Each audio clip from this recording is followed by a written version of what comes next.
Today we are going to look at the topic of contractions, how to use them, why we use them, and how to write and spell them correctly.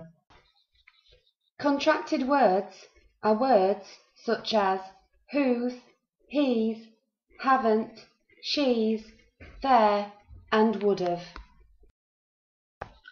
So what is a contraction and what does one do? A contraction joins two or more words together and therefore makes them shorter and easier to speak. You can identify a written contraction by the apostrophe. A contracted word always contains one or more of these.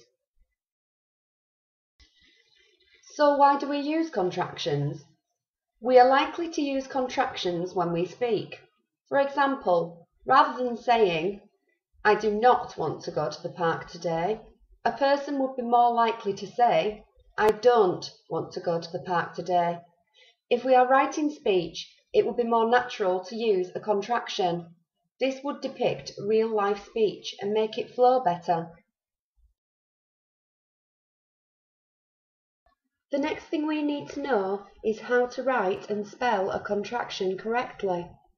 To write a contraction, we need to use an apostrophe. The apostrophe links the words together and makes them shorter by replacing one or more of the letters. For example, the words did not would become didn't. The apostrophe links the words did and not together and replaces the letter O. As a top tip, if you look at two or more words and imagine how a person might speak them, you can usually tell whether or not the words can be contracted.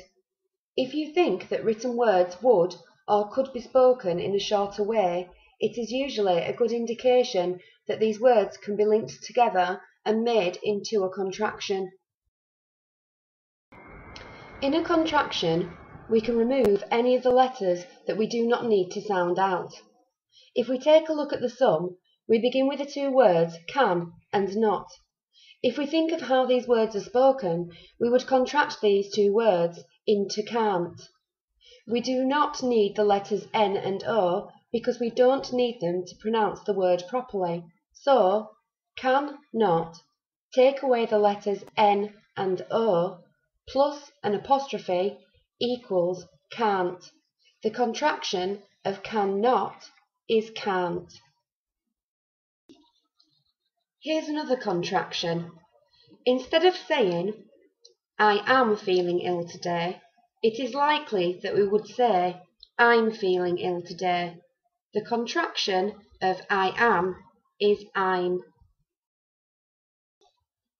Again, a person wouldn't really say, "Do not do that," but "don't do that."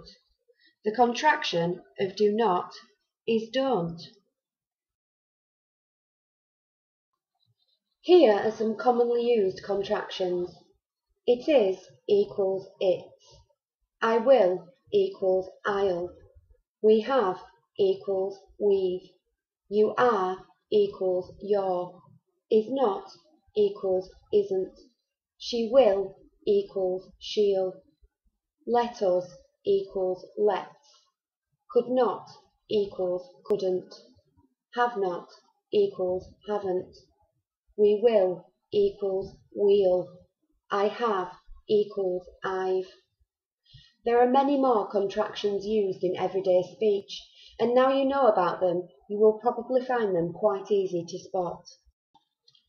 So here's a recap. Contractions join two or more words together.